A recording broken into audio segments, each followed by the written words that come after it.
Imagine a kingdom so wealthy, its ruler disrupted the economy of an entire continent just by passing through. A city so advanced, it housed thousands of manuscripts and scholars when much of Europe still lingered in the Dark Ages. Welcome to the Mali Empire.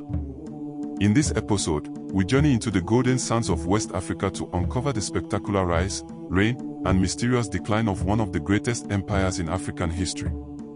What if I told you the richest person in human history wasn't Jeff Bezos or Elon Musk, but a West African king from the 14th century? His name, Mansa Musa. His empire, Mali. And his story is just the beginning. By the end of this video, you'll understand how a sickly child named Sundiata Keita rose from exile to found an empire. How Mansa Musa transformed Mali into the wealthiest kingdom on earth. And why Timbuktu became the beating heart of global scholarship.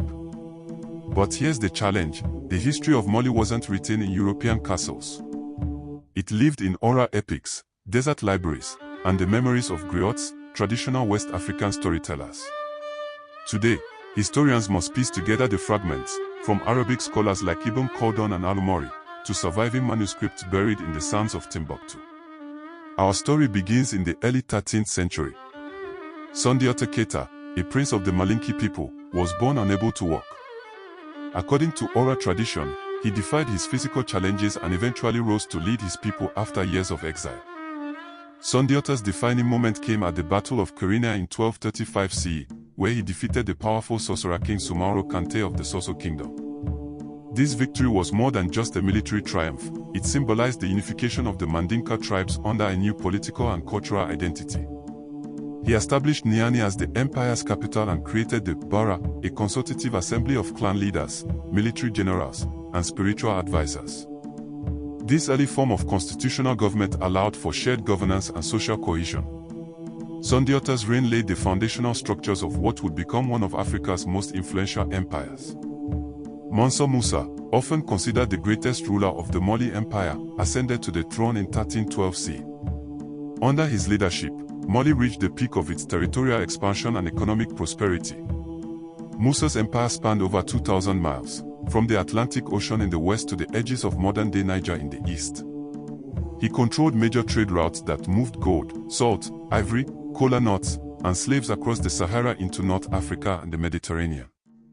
His 1324 pilgrimage to Mecca remains one of the most legendary events in African history.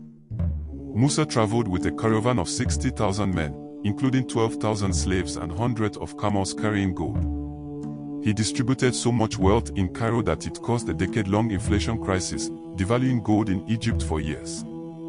This extravagant pilgrimage not only showcased Mali's wealth but also placed its family on the map of the known world. European cartographers began featuring Mansa Musa prominently in maps like the 1375 Catalan Atlas, depicting him as a gold-holding emperor. While Musa is often remembered for his wealth, his lasting legacy lies in education and architecture.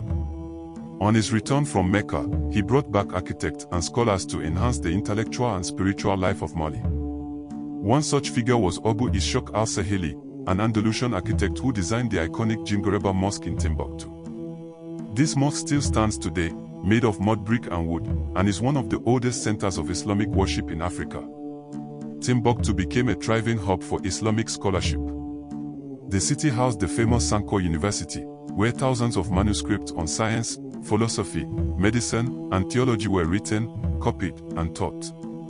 It is estimated that over 700,000 manuscripts existed in Timbuktu at its peak, making it one of the greatest literary archives of the medieval world.